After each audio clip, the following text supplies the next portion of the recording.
My name is Umunyana Rugege. I'm the Executive Director here at Section 27.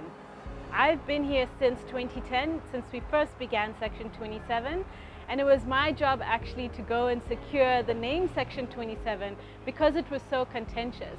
And we went to court and we won, and that was the first battle at Section 27.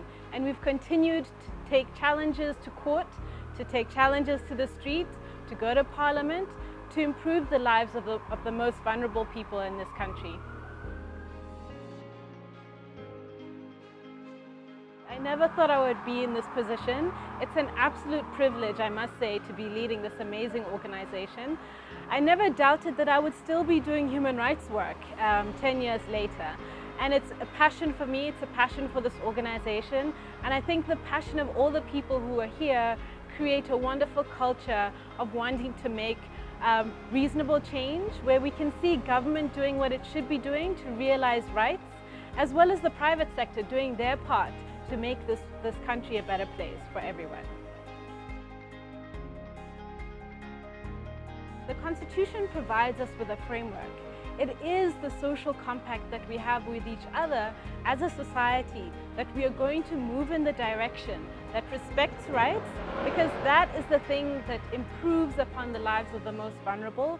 We're not a society that should just be concerned about the rich.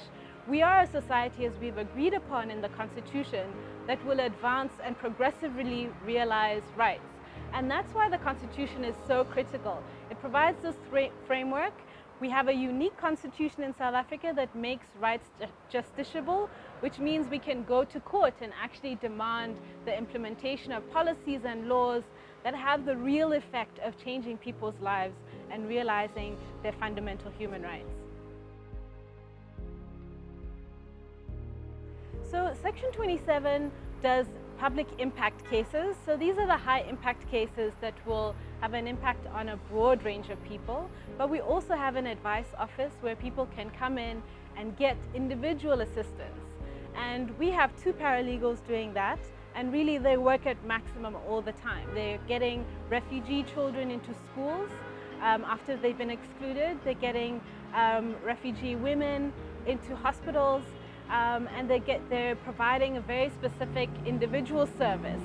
Now, for us, having that kind of service is really critical, but what makes a greater impact is the high impact cases.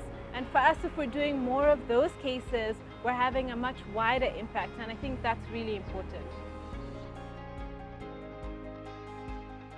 I think for all the people who work here, who come into this space, I think the important thing is to understand the culture of this organization, and that is one of respect, respecting each other, respecting the space in which we work, and allowing the growth of each and every person to realize their potential professionally and personally. And for me, that's really important, that people come here and they grow. This is not a place where people should come to stagnate. I have grown tremendously in the last 10 years, and that's because the people that were here have cared about me, and we've created together an organizational culture that really develops individuals in the organization. And that has an impact externally as well, because the passion that we have can thrive. If you're not struggling in the workplace, then your passion can thrive, and you can go out there and make a real difference to people's lives.